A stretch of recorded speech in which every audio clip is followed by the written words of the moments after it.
이게 말이 됩니까? 평생을 길바닥에서 구르던 노파가 그분이 대한민국을 움직이는 H그룹 회장님의 어머니였다니. 우리가 받은 이 충격을 당신들은 상상도 못하실 거예요. 순옥 할머니의 삶은 그야말로 숨쉬는 짐 그 자체였습니다. 우리 동네 사람들은 할머니를 인간으로 대우하지 않았어요. 낡은 속옷은 늘 퀴퀴한 냄새를 풍겼고 허리를 굽힌 채 리어카를 끄는 모습은 동네의 흉물 취급을 받았죠. 사람들은 할머니가 나타나면 코를 막고 피해 다녔습니다. 이 동네에 사는 것이 할머니에게는 평생의 죄처럼 느껴졌을 겁니다. 특히 옆집에 살던 영자 씨의 구박은 정말 잔인했습니다. 영자 씨는 동네에서 가장 집이 잘 살고 목소리가 큰 사람이었어요. 매일 아침 할머니 집 앞에서 큰 소리로 신경질을 부렸죠. 이 냄새 나는 노인네 때문에 우리 집값이 떨어진다고! 당장 이 동네에서 꺼져! 거지 같은 게 어딜 감히 우리 동네를 더럽혀! 영자 씨는 할머니를 향해 상스럽고 모욕적인 말들을 쏟아냈습니다. 할머니는 그 모진 말들을 들으면서도 단 한 번도 대꾸하지 않았습니다. 그저 낡은 골목 구석에 고개를 숙이고 평생 멸시를 견디셨습니다. 할머니의 두 눈에는 항상 억울함인지 아니면 감추려는 슬픔인지 모를 깊은 물기가 고여 있었어요. 그 침묵은 동네 사람들에게 더 큰 조롱거리가 되었습니다. 사람들은 자식도 없이 가진 것도 없는 주제에 똥고집만 세다고 수군거렸죠. 할머니의 낡은 삶은 동네 사람들의 위선과 편견을 보여주는 거울이었지만 그 누구도 거울 속의 추악함을 인정하지 않았습니다. 할머니는 그 모든 고통을 혼자 삼키며 도대체 누구를 위해 이 고독한 삶을 이어가는 것일까요? 그렇게 평생을 고독 속에 사시던 순옥 할머니는 지난주 아주 조용히 돌아가셨습니다. 마치 바람처럼 흔적도 없이 사라지듯 말이죠. 동네 사람들은 그제야 인정이라는 명목하에 의무감으로 장례식장에 모였습니다. 초라하기 짝이 없는 장례식장은 상주도 조문객도 거의 없는 텅 빈 공간이었습니다. 영정 사진만이 덩그러니 놓여 있었는데 그 사진 속 할머니의 얼굴은 평소에 구박받던 모습이 아닌 의외로 온화하고 깊은 슬픔을 담고 있었습니다. 동네 사람들은 형식적으로 조문을 하며 고개를 숙였지만 그들의 눈빛은 할머니에게 온전히 향하지 않았습니다. 하지만 동네 사람들은 슬퍼하는 척하면서도 본색을 숨기지 않았습니다. 특히 영자 씨는 옆 사람에게 귓속말을 하며 뒷담화를 멈추지 않았어요. 쯧쯧 불쌍하게 살다 갔네. 그래도 재산은 뭐 하나 없었겠지? 자식도 없으니 이제 저 초가집은 나라에서 강제로 처리하려나. 재개발되면 얼마나 값이 오르려나. 그녀의 관심은 오직 할머니의 재산과 집값이었습니다. 영자 씨는 할머니의 영정 앞에 절을 하면서도 겉으로는 안타까워하는 표정을 짓고 속으로는 이제야 이 동네가 깨끗해지겠네라고 생각했을 겁니다. 그들의 조롱과 위선이 가득한 공기 속에서 할머니의 마지막 가는 길은 더욱 쓸쓸하게 느껴졌습니다. 만약 이 세상에 할머니를 진정으로 기억하는 사람이 단 한 명이라도 있다면 이토록 초라한 마지막을 맞이하지는 않았을 텐데 말입니다. 그들의 가식적인 조문은 할머니의 영혼을 2번 죽이는 행위였습니다. 그때 갑자기 장례식장 밖에서 요란한 소리가 들려왔습니다. 마치 도시 전체를 집어삼킬 듯한 굉음이었죠. 동네 사람들은 무슨 일인가 싶어 일제히 창밖을 바라보았습니다. 검은색 최고급 세단 수십 대가 장례식장 입구를 완전히 막아버린 겁니다. 쫙 빼입은 경호원들이 일사불란하게 차에서 내려 주변을 통제하기 시작했습니다. 경호원들의 날카로운 눈빛과 묵직한 권위는 이 초라한 장례식장과는 전혀 어울리지 않았습니다. 장례식장에 있던 모든 이들은 숨죽이며 이 엄청난 광경을 지켜볼 수밖에 없었습니다. 그리고 마침내 중앙에 가장 크고 고급스러운 세단 문이 열렸습니다.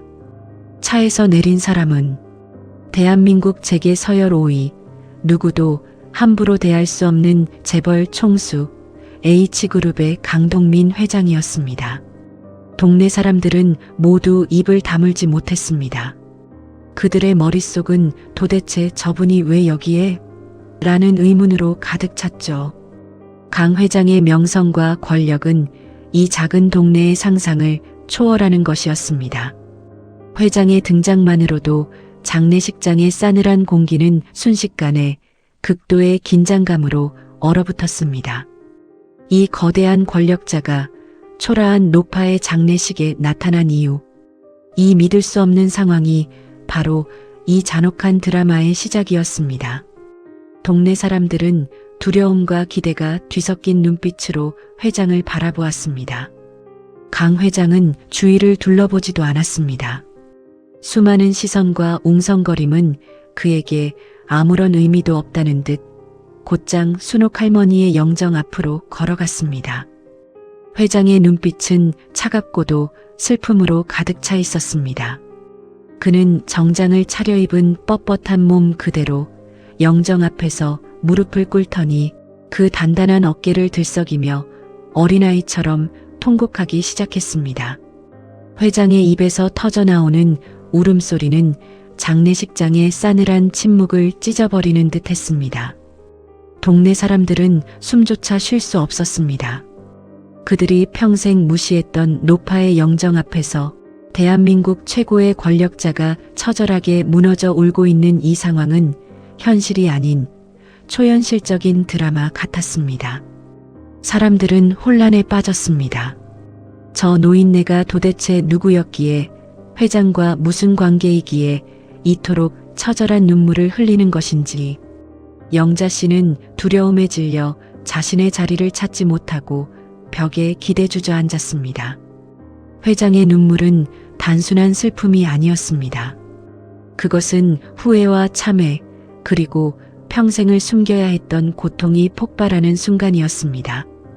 그의 통곡은 이 장례식장에 모인 모든 위선적인 영혼들을 심판하는 소리처럼 들렸습니다.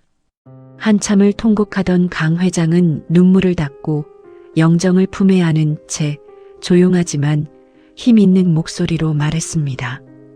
그의 목소리는 모든 사람의 심장을 꿰뚫는 듯 했습니다. 어머니, 저 동민입니다. 제가 당신의 아들입니다. 제가 불효했습니다. 평생 당신을 외면했습니다.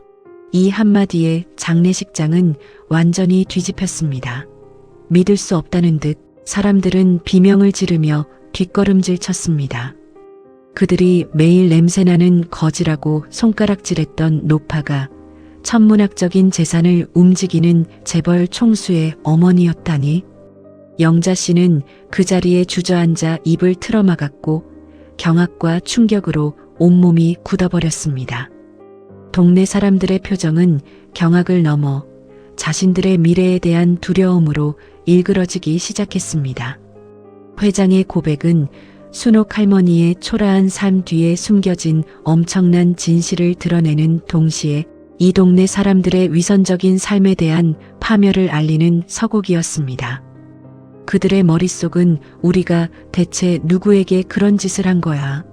라는 공포로 가득 찼습니다. 강 회장은 떨리는 목소리로 평생의 비밀을 설명하기 시작했습니다.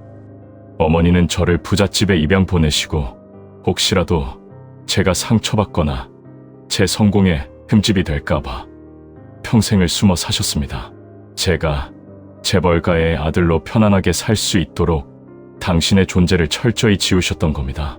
강 회장의 눈에서는 피눈물이 흐르는 듯 했습니다. 할머니는 아들이 성공하는 모습을 멀리서 지켜보는 것만으로 만족하며 온갖 멸시와 모욕을 혼자 감당하셨던 겁니다. 할머니의 삶은 위대한 모성애의 결정체였습니다. 아들의 성공을 위해 자신의 존재를 짐으로 위장했던 겁니다. 아들을 부자로 만들고 자신은 가난한 노파로 남는 것, 그것이 할머니의 평생의 선택이었습니다. 그 희생의 크기가 밝혀지자 장례식장에 모인 사람들은 말로 형용할 수 없는 충격과 죄책감에 휩싸였습니다. 그들이 멸시했던 가난은 사실 희생의 훈장이었으며 그들의 조롱은 위대한 어머니에게 던져진 돌팔매질이었습니다. 강 회장의 절규는 어머니의 숭고한 희생을 뒤늦게 깨달은 아들의 참회였습니다. 강 회장은 눈물을 닦고 천천히 고개를 돌려 동네 사람들을 바라보았습니다. 그의 시선은 더 이상 슬픔이 아니었습니다. 그것은 마치 심판의 불꽃처럼 차갑고 냉혹했습니다. 이곳에 모인 당신들, 지금 제 어머니에게 조문하는 척하며 무슨 말을 했습니까? 당신들이 평생 제 어머니를 냄새나는 거지라며 어떻게 괴롭혔는지 저는 모두 알고 있습니다. 제가 경호원들을 시켜 어머니의 주변을 평생 감시하게 했습니다. 제 어머니는 당신들 때문에 평생 고독과 고통 속에서 사셨습니다. 당신들의 죄는 사소한 이웃 갈등이 아니라 한 인간의 존엄성을 짓밟은 죄입니다. 회장의 분노에 찬 목소리는 장례식장 전체에 울려 퍼졌습니다. 동네 사람들은 얼굴을 들지 못하고 바닥만 바라보았습니다. 그들의 위선적인 가면이 산산이 부서지는 순간이었습니다. 그들이 평소에 자랑하던 선의와 이웃사랑은 한순간에 거짓으로 드러났습니다. 강 회장의 심판은 단순히 어머니를 지키지 못한 회한을 넘어 사회의 부조리함과 인간의 탐욕에 대한 통렬한 비판이었습니다. 그 누구도 회장의 시선을 감당할 수 없었습니다. 회장은 비장한 목소리로 복수를 선언했습니다. 그의 말 한마디 한마디는 이 동네의 미래를 파괴하는 망치 소리 같았습니다. 이 동네 사람들 한 명 한 명 제 어머니를 무시하고 멸시한 대가를 치르게 될 것입니다. 여러분들이 유일하게 기대했던 이 지역에 세우려던 대규모 개발 계획은 전면 취소할 것입니다. 이 동네는 영원히 낙후된 채로 남을 것입니다. 또한 제 어머니에게 모욕을 준 이웃들은 명예훼손과 정신적 피해에 대한 책임을 져야 할 것입니다. 개발 계획 취소 소식은 동네 사람들에게 청천벽력과도 같았습니다. 그들에게 집값 상승과 재개발은 유일한 희망이자 삶의 목표였습니다. 회장은 그들의 가장 소중한 희망을 산산조각 냈습니다. 그들의 비명은 두려움뿐 아니라 탐욕으로 가득 찬 자신들의 행동이 낳은 결과에 대한 비명이었죠. 회장의 복수는 돈이 아니라 희망을 앗아가는 가장 잔혹한 방식이었습니다. 어머니에게 주었던 고통을 이제 이웃들이 그대로 돌려받는 순간이었습니다. 모든 비난의 화살은 영자 씨에게 꽂혔습니다. 동네 사람들의 눈빛은 내가 우릴 망쳤다는 원망으로 가득 찼죠. 특히 영자 씨는 회장의 발에 매달려 울부짖었습니다. 회장님, 제발 살려주세요. 몰랐습니다. 제가 죽을 죄를 지었습니다. 한 번만 용서해 주세요. 제 집만은 지켜주세요. 영자 씨는 자신의 모든 위선을 벗어던지고 비참하게 매달렸습니다. 그러나 회장은 눈 하나 깜빡하지 않았습니다. 그의 눈에는 어머니를 괴롭힌 자들에 대한 증오만이 가득했습니다. 경호원들이 영자 씨를 떼어내는 동안에도 회장은 그를 바라보지 않았습니다. 그의 냉정함은 섬뜩했습니다. 당신에게는 단 한 번의 기회도 없습니다. 당신의 행동은 용서받을 수 없습니다. 그 차가운 한마디는 영자 씨의 모든 희망을 영원히 묻어버리는 관 뚜껑 소리 같았습니다. 그녀의 절규는 후회가 아닌 파멸의 문이 열리는 비명이었습니다. 강 회장은 아무 말 없이 경호원들을 이끌고 장례식장을 떠났습니다. 뒤에 남겨진 것은 동네 사람들 서로를 향한 비난과 증오뿐이었습니다. 내가 영자 씨에게 아부해서 그런 거 아니야. 내가 할머니를 험담하는 걸 내가 똑똑히 들었어. 그들의 우정, 이웃 간의 정은 한순간에 사라지고 서로를 물어뜯는 아수라장이 되었습니다. 강 회장의 복수 선언은 곧 현실이 되었습니다. 집값이 폭락하고 재개발 기대감은 절망으로 바뀌었습니다. 회장의 법적 대응 예고에 모두가 두려움에 떨었습니다. 평생 무시했던 할머니 한 분이 동네 전체를 파멸시킨 것입니다. 그들은 자신들의 탐욕과 잔인함이 불러온 재앙을 온몸으로 체감했습니다. 그들의 눈물은 순옥 할머니에 대한 진정한 슬픔이 아니라 자신의 이익이 파괴되는 것에 대한 고통이었습니다. 이 동네는 더 이상 살기 좋은 이웃이 모인 곳이 아닌 탐욕이 빚어낸 지옥으로 변해버렸습니다. 순옥 할머니의 유해는 강 회장의 지시로 가장 호화로운 선산에 안장되었습니다. 동네 사람들은 그 소식을 듣고 비로소 깨달았습니다. 자신들이 잃은 것이 돈이 아니라 인간에 대한 기본적인 예의였음을, 돈 때문에 한 인간의 존엄성을 짓밟았던 대가가 자신들의 모든 것을 잃는 참혹한 결과로 돌아온 것입니다. 강 회장은 그 동네에 다시는 발을 들이지 않았습니다. 어머니의 영혼을 짓밟은 자들에게 어떤 자비도 베풀지 않았죠. 뒤늦게 후회하는 동네 사람들의 눈물은 아무 소용이 없었습니다. 그들의 눈물은 후회가 아닌 파멸의 시작을 알리는 비명이었습니다. 이 이야기는 우리에게 묻습니다. 당신은 당신의 주변에 있는 순옥 할머니에게 어떤 이웃이었습니까? 그 작은 멸시가 어떤 거대한 비극으로 돌아올지 우리는 이 충격적인 이야기를 통해 다시 한번 깨달아야 할 것입니다.